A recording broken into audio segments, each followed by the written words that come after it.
You're making me dizzy. So I went to the beach with my family today and I thought I would do a little reading update whilst I was at the beach, except it was ridiculously windy. So that was a bit of a silly idea because all my audio ended up like this. It's told it in a way. Why am I trying to do this? So I thought I'd give you a little voice note update instead. So I'm currently physically reading The Examiner by Janice Hallett, which I am really enjoying. I had in my head that this was going to be more of a dark academia because it was a university setting, but actually it isn't. It's just a murder at a university. Well, is it even a murder? I don't actually know. I'm kind of going into this one a little bit blind. I can't really remember the blurb. All I know is this is following a bunch of art master students. There is something that has happened. We're seeing the backstory to leading up to what has happened, and the story is told mainly through the communication of these students via emails and messenger apps. I love Janice Hallett's writing style like this. I really enjoyed the mixed media. I loved the appeals, so this one is just hitting perfectly. It's so addictive. There's no chapters, and it's just kind of flowing from one message into the next, so it's very easy to just keep reading.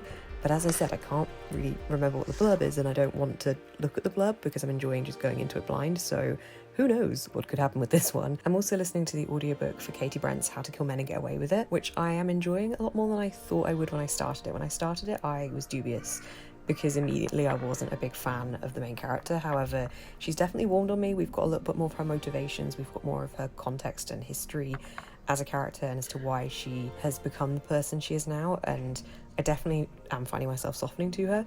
This is quite a dark book and also quite a fast-paced, exciting, thrilling type of book. It's following our main character who is in the public eye quite a lot. She's an influencer online and everyone seems to know who she is. And she decides she's going to take it upon herself to start killing men and getting away with it. That is in the title of the book, so it's not a spoiler. And basically ridding the world of men that she sees have done bad things. So she's taking this upon herself, and it's the kind of backstory as to why she's doing this, but also the morality questioning going alongside it as well. I'm having a very good time with both books at the moment.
So I'm halfway through The Examiner and I am still really enjoying it and I'm finding it really compelling still. However, I have a 200 more pages of this and I don't really know what more it's doing. Like, I don't know yet what's actually happened. Like, the crime hasn't really revealed itself. We've got kind of indications of what's going on, and this is all like being overseen by an examiner who is thinking that something is up, at like retrospectively looking back at everything that's happened, building up to the point of these students' final exam, which seems to be the kind of climax conflict point. But I don't know how we're gonna have 200 more pages of this. I really, really don't.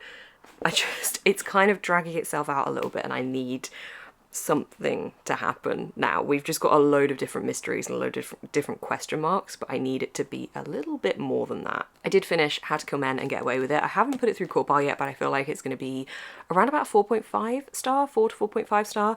I think I said already, I didn't really like the main character too much when I started reading it, but then I think once you get a bit more context to them and also listening to it as an audiobook, they really are in your head, and I think it kind of changes the way the book develops. It's a really interesting one because you are literally following someone killing somebody. You're seeing the thought process behind what they're doing and their judgment of themselves doing it as well. And you're also seeing into the kind of people that they are killing, and you're getting like an insight into what they're trying to achieve with this killing, and by killing these men that are bad men, and them trying to like justify it to themselves in that sense as well. It's really interesting because you are following an antagonist as a protagonist. There's a lot of thoughts going around in my head. Definitely a lot of trigger warnings in this one. It isn't just a journey about this woman killing people, it's also about what these men are doing, and also people in our main character's life and our main character that have experienced various different horrible things in their life.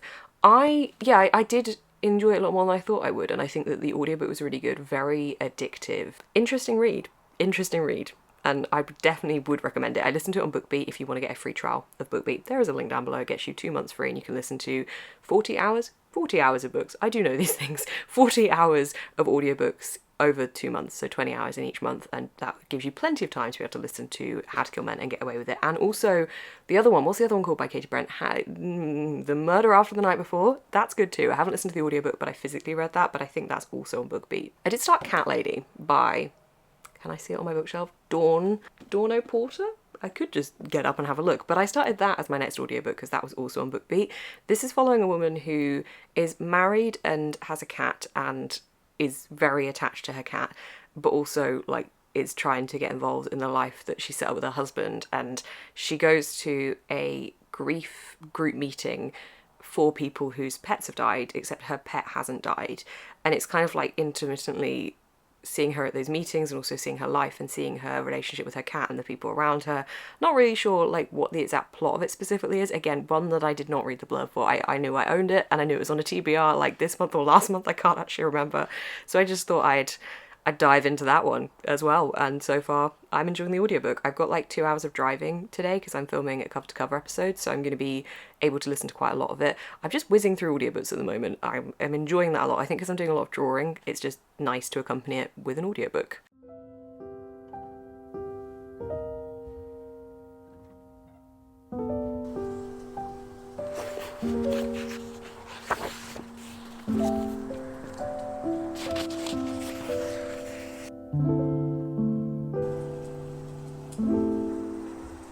I have finished The Examiner by Janice Hallett. I unfortunately found this such a slog to get through. I feel like I had to really force myself to pick this up in the end, which is such a shame because the start of it was so strong and it had everything I wanted it to have. I really did enjoy the mixed media format and the story being fed to us by these communications from the students, from the exam board, from the teachers and the admin on the course. I liked seeing all of that. I liked the art course element of it, and I found the characters really interesting.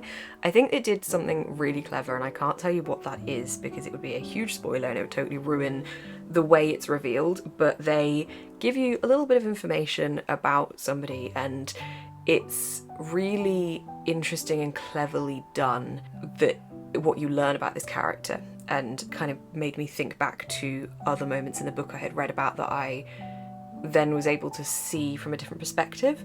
And I can't tell you much more than that, but that was clever. I liked that. Now, I realise I've been a bit silly.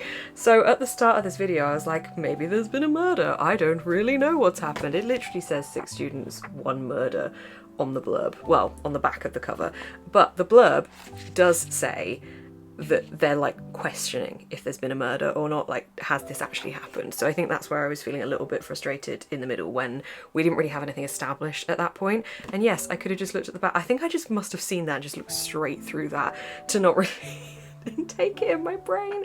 But you know, sometimes my brain does that. But I just felt like it was frustrating because where we were going wasn't really discovered and announced for such a long period of time in the reading experience. And even when it did happen, like when the crux of everything was like reaching its climactic point, it still felt like things were just slotting into place and I wasn't really having any of those oh my god moments, which was a little bit disappointing.